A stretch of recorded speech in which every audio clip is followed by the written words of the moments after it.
거북이 등껍질? 이른 아침, 예상보다 일찍 눈이 떠졌다. 다시 잠을 청할 수도 있었지만 지난번과 같은 실수를 하고 싶지 않았기에 바로 캐리어를 끌고 밖으로 나왔다. 아직 밤 기운을 간직한 공기가 코 속으로 들어오며 정신이 맑아졌다. 여행 체질인가? 서울이라면 분명 자고 있을 시간에 깨어 있다니. 스스로가 대견했다. 게으른 줄로만 알았는데 사실은 부지런함을 발휘할 대상이 없던 거였다.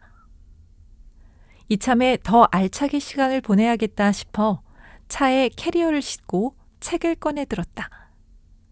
어제 석양을 보았던 자리로 가 돌바 위에 걸터 앉았다.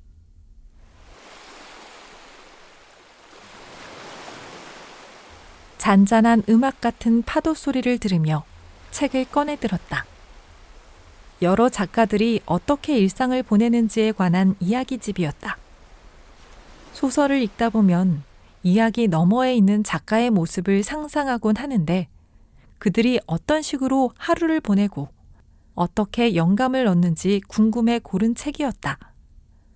매일 원고지 20매를 쓰고 1시간씩 달리는 하루키를 통해 어느 정도 예상은 했지만 작가의 루틴은 단조롭다 못해 애처로웠다. 대부분 척추질환과 터널 증후군을 앓고 있었고 생존을 위해 매일 걷기와 스쿼트를 수행해야 했으며 그 외 시간은 주로 읽거나 썼다. 흡사 수도원의 구도자 같은 청렴하고 금욕적인 생활이었다.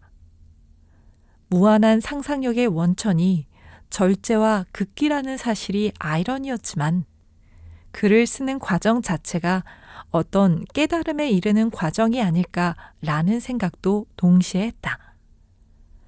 경건한 수행의 결과로 나온 문장들은 누군가의 마음을 두드렸다. 문학을 하는 이유 중 하나는 타인을 향한 애틋함을 잃지 않기 위함인데 문장으로만 그것을 가장하고 현실에서 망각한다면 누구보다 나 자신에게 큰 불행이 된다는 것. 나는 이제 그 사실을 너무도 잘 알고 있다. 조혜진, 삶은 작은 것으로 구성된다는 것 중에서 수행하는 마음으로 작가의 문장을 따라 읽었다. 파도 소리가 배경음악이 되었고 곡에 심취해 노래하는 가수처럼 작가라도 된 듯 취해 소리내어 문장을 읽어나갔다. 영상으로 녹음된 내 목소리는 나 같지 않았다. 이제 일어날 시간이다.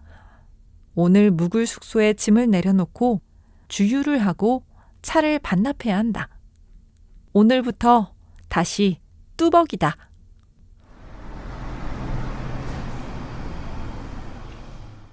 뚜벅이의 조건 하나. 가방이 없어야 한다. 한동안 노트북의 무게를 잊고 있었다. 거북이 등껍질 같은 가방을 계속 메고 다녔다간 껍질의 무게에 깔릴 것만 같았다. 일단 숙소 근처 카페로 가서 일을 마치고 숙소에 가방을 맡기고 나올 생각이다. 에워르브로 가는 버스 안에서 카페를 검색하고 있는데 카톡으로 사진 한 장이 날라왔다. 사진에는 파란 하늘과 파란 바다가 맞닿아 있었고 여기저기 점박이 같이 실내 조명이 반짝이고 있었다.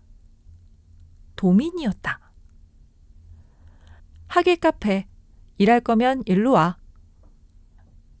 내일 볼 텐데 뭘 또 봐? 인간은 사회적 동물이라지만 아이 성향이 강한 나는 사람과의 만남이 피곤했다. 여럿이 모이는 자리는 가급적 피했고 연락을 하는 사람도 손에 꼽았다. 그때그때 어울리는 사람들은 있었지만 그 시기를 지나면 자연스레 멀어졌고 프리랜서가 된 후로 이제는 누군가와 만나는 방법 자체를 잊어버린 듯 했다.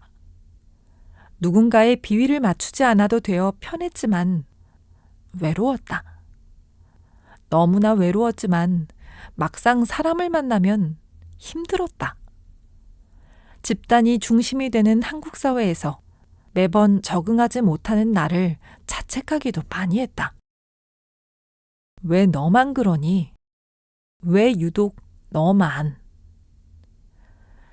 MBTI가 없었다면 거북이 등껍질 같은 자책감과 자괴감을 지고 살았을 것이다. 지금은 그러려니 한다. 나의 성향이 그렇기 때문이라고 인정해버린다. 여전히 외롭지만 맞지 않는 옷을 입고 싶지는 않다. 외로워도 나답고 싶다. 어떻게 하지? 잠시 고민하다 가방 셔틀이나 시켜야겠다 싶어 버스에서 내렸다.